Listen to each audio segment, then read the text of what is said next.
Hello, hello, Jamar Shaw coming today from Frederick, Maryland. Today I'm with Nicole Knight. Say hello. Hello. We are at Smooch Studio right here in Shabro, Eveready Square, right? Okay, perfect. So, ValorLives interview series, episode number 57. Why do I do what I do? Number one, because there's successful people who deserve to have their stories told. Number two, there's people who need to hear a successful story so they can be inspired. And number three, to let you know you go out there with a camera phone and impact your community. So just like always, no interviews are over 10 minutes long, raw, uncut, no special lighting, even though we got a bunch of it. Only one take. And if you look closely, you can see there's like a mirror behind us. So we're like talking to her. Anyways, so Nicole, she is a wife of 25 years. She's on her own business for 8 years. She has 2 kids and she has 1 grandkid who calls her Mimi, right? Yes, sir. Okay, Mimi. So, Nicole, why do you do what you do? Why do I do what I do? Well, I've always just had this inner drive to achieve and just to go after opportunities but truly beyond that is for the people in my life. So first and foremost, my family, no question. Secondly, for the people that are in my business, I'd like to think that I help to make everybody's life that I touch a little bit better. From my business partner, who I love, my staff, who I love, my customers, who I love. I have a passion for what I do, and it's just a blessing for me to be able to share it with all of them and help, again, to make their lives a little better. Okay. Sounds like there's a lot of love going on over here. So, what has been the proudest moment in your 8 years of business so far? Well, I would have to say without a doubt that watching my business triple, our revenue triple, our staff triple, our space triple in under 2 years. That was a proud moment and also a very humbling moment. So, Tripling is good. So, what has been the lowest moment in your 8 years of business? you know, we opened up a second store. And we did that in 2013, and we had the vision. We had it. I'm a big believer in if you can think it, you should ink it. So you should write these goals down. You should be able to see them every day. And I think that your brain just subconsciously goes towards those goals. So we wrote on our calendar that we would open our second store in the fall of 2013. And while it didn't appear that that was going to happen when we started the year, things started to develop very rapidly, and I had long since actually forgotten about this ink that was written on the wall, and I saw it every day, and I pretty much ignored it or thought I did. We opened a business in Leesburg in October of 2013, and when I came back to my office here after an exhausting run trying to get it up and running, I looked at the wall and I said, "Look at that! Look at that!" October 2013.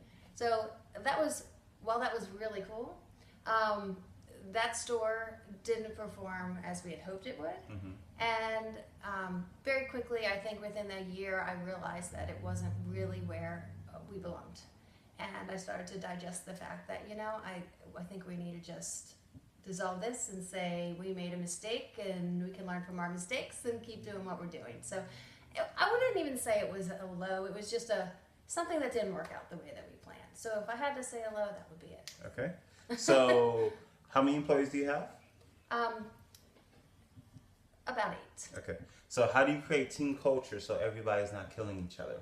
Do you do like a girls' night out or a movie night or bowling night, anything like that? Well, first of all, I mean, the atmosphere, creates the culture, the daily atmosphere, I believe.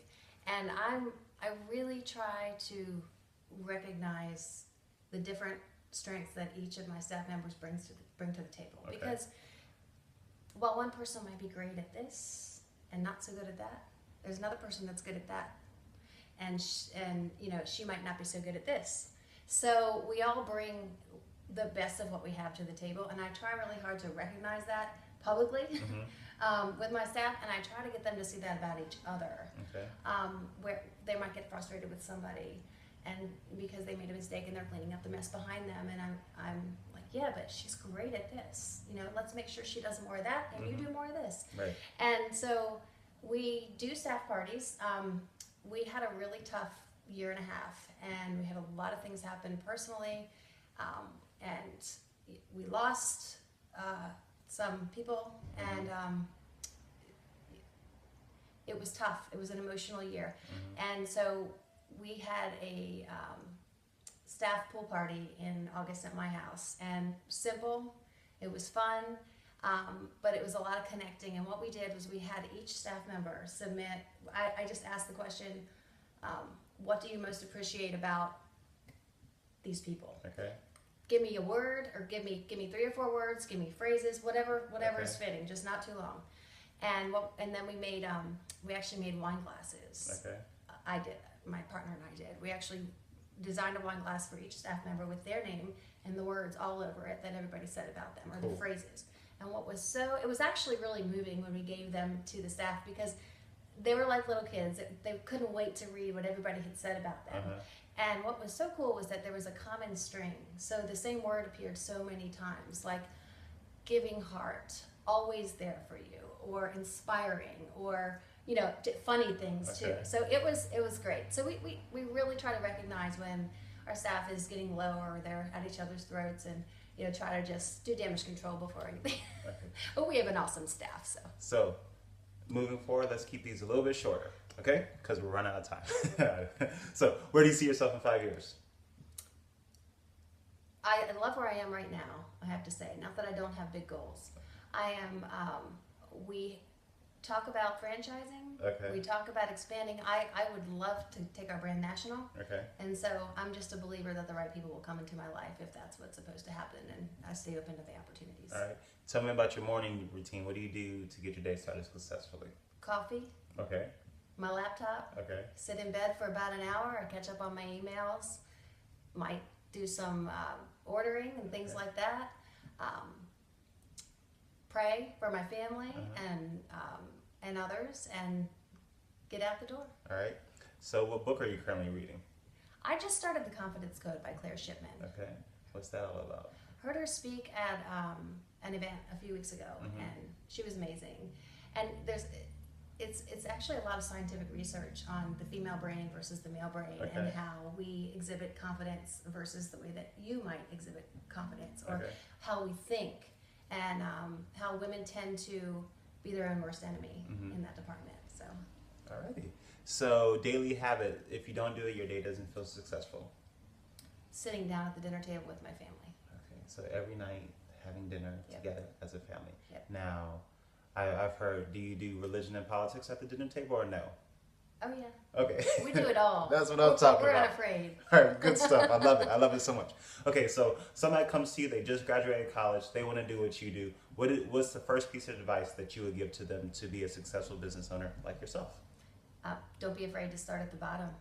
Don't think that you're above any position, because I look back at, when I was 16 and 15 and started working, and the things that you learn from people that are more successful than you, people that are older than you, are so valuable. And the nuggets you take from what you might think is a menial job are just great life lessons in any field that you might want to be in. So that's what I always tell younger people. Surround yourself with people who are better than you. Oh my goodness, I love it so much. Okay, so how do you remain, well, actually, let me skip. What do you collect for fun?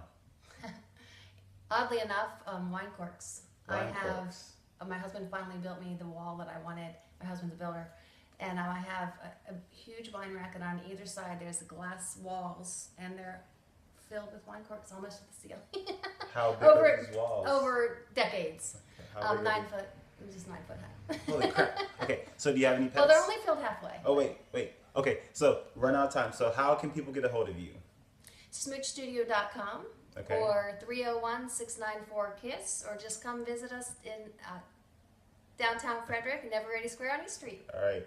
Right next to Aishi Macy, whatever it's called. Aisha. Okay. Let me see how much time we got. Okay, we got a few minutes left, or a few seconds left. So, dream place to visit? Italy. Okay, why? I have an Italian background. My great-grandparents were first-generation Americans, and I just want to experience that culture firsthand. Perfect. So, thank you guys for tuning in. ValorLives interview series, episode number 57. Go out there, show some valor. Gotta hide the thumb, hide the thumb. Okay, no weapon formed against you shall prosper. Talk to you next week. Bye.